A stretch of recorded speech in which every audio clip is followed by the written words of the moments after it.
డెఫినెట్గా గాంజాయి విషయంలో ఉక్కుపాదం మోపడం అన్నది ఖాయం. గంజాయి విషయంలో బతికేద్దాం, గంజాయితోనే వ్యాపారం చేసేద్దాం అనుకున్న ఎవరైనా ఈ రోజుతో క్లోజ్ చేసుకోండి. దీని మీద పర్యవేక్షణాలు చాలా సీరియస్గా ఉంటాయి. గంజాయితో దొరికితే ఏదో పాపం ఎంత దారుణం అంటే 18 నుంచి 25 సంవత్సరాల లోపు ఉన్న వాళ్ళు ఎక్కువ మంది ఈ గంజాయి ట్రాన్స్పోర్టేషన్లో.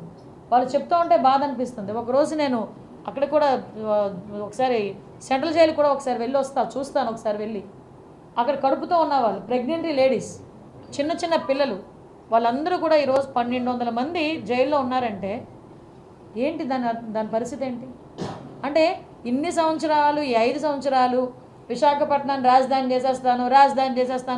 చేసేస్తానని మాట్లాడి ఏందయ్యా రాజధాని చేసామంటే గంజాయికి రాజధాని చేశాడు, డ్రగ్స్కి రాజధాని చేశారు. రోడ్డు మీదకి వెళ్తా ఉంటే భయం వేస్తూ ఉంది. ఇటువంటి సిచ్యువేషన్ నుంచి కంపల్సరీగా ఒక మార్పు అయితే తీసుకురావాలి. ఆ మార్పు తీసుకురావడానికి వైజాగ్ ప్రజల్ని కూడా నేను సపోర్ట్ కోరుకుంటున్నా. డెఫినెట్గా పోలీస్ వాళ్ళకి సపోర్ట్ చేయండి. సిటీ సరౌండింగ్స్ అంతా కూడా ఆ అలర్ట్నెస్ అనేది క్రియేట్ చేయాలి ఫస్ట్. అంటే ఈ గుంపులుగా కూర్చొని రోడ్ల మీద కూర్చొని గంజాయి తాగేది, రోడ్ల మీద వాళ్ళు వీరంగం చేసేది, రోడ్ల మీద వెళ్ళే పాసెంజర్స్ని ఆపేది, ముందు అలాంటివన్నీ కొంచెం ఉన్నవి కంట్రోల్ అవ్వాలి. దానికి కంట్రోల్ అవ్వడానికి ముందు టాస్క్ ఫోర్స్ అనేది పనిచేస్తుంది. ఇంకోటి కూడా చెప్తున్నా, ఇప్పుడు ప్రతి ఒక్క చోట పోలీసులు వెళ్ళి కూర్చొని చూడలేరు.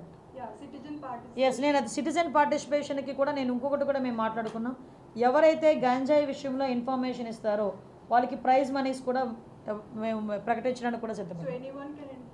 Yes, exactly. మీకు వీలైతే టోల్ ఫ్రీ నెంబర్ కూడా ఇమీడియట్గా మీకు ఒక 10 డేస్లోనే, అంటే నీ ఛార్జ్ తీసుకుని 1 వీక్, 10 డేస్ కూడా అవసరం లేదు, నాకు 1 వీక్లోనే ఒక టోల్ ఫ్రీ నెంబర్ చెప్తాం. ఎవరైనా ఇన్ఫామ్ చేసింది కరెక్ట్ అయితే కనుక ఇన్ఫామ్ చేసిన వాళ్ళకి గోప్యంగా ఉంచుతాం, వాళ్ళని బహిర్గతం చేయం. ఒకటి భయం క్రియేట్ అవ్వాలి, 2 వాళ్ళకి లైవ్లీహుడ్ కావాలి. ఈరోజు గంజాయి ఎందుకు పండిస్తున్నారు? వాళ్ళు గిరిజనులు, అందరూ కూడా అమాయకులు. వాళ్ళు గిరిజనుల చేత పండిస్తున్నారు. వాళ్ళు కొంతమంది పెట్టుబడి పెడుతున్నారు, వెళ్ళి ఎకరాకి 1 లక్ష ఇస్తాను, ఎకరాకి 2 లక్షలు ఇస్తాను అని వాళ్ళకి చేత పండిస్తున్నారు.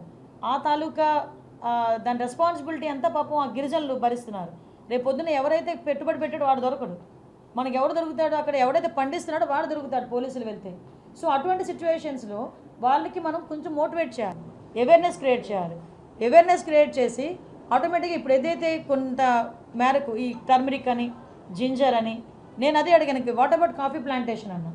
ఎందుకంటే మ్యాక్సిమం ఈ వ్యవసాయం కూడా పోడు వ్యవసాయంలో చేస్తారు.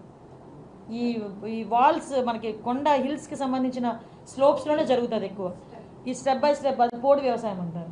ఆ పోడు వ్యవసాయంలో జరుగుతుంది. కాఫీ ప్లాంటేషన్కి that is a suitable area కూడా.